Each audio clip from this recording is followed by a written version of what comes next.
এটা হলো ভিতরে ঢোকার রাস্তা। আমরা ভিতরে আসছি অনেকক্ষণ। আর এখানকার এই পুরাতন বিয়েগুলি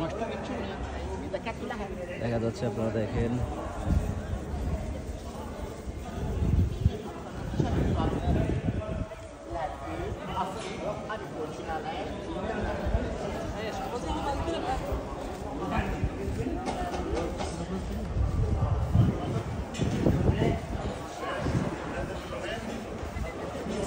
রাস্তাগুলো অনেক সুন্দর, এখান থেকে দেখা যাচ্ছে মসজিদের ভিতরের কারুকাজগুলি। সবাই দেখেন, দেখানোর চেষ্টা করতেছি। এটা পরবর্তী, আগে প্রথমে ছিল প্রাসাদ, এর পরবর্তীতে এটা মসজিদ হিসেবে ঘোষণা করা হয়েছিল। কারুকাজগুলি কত সুন্দর।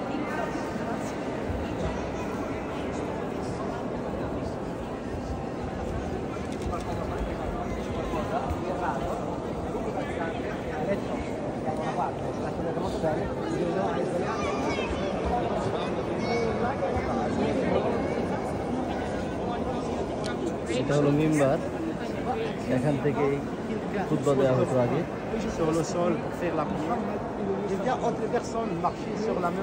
খুতবা দেওয়ার জায়গা। এটা কি বলতে পারছি না, আপনাদের দেখানোর চেষ্টা করতেছি। আর উপরে 4 খলিফার নাম এখানে খোদাই করে লেখা আছে। লা ইলাহা ইল্লাল্লাহ মুহাম্মাদুর রাসূলুল্লাহ, হযরত আলী, ওমর বিন আব্দুল খাত্তাব, 4 খলিফার নাম এখানে খোদাই করে লেখা আছে।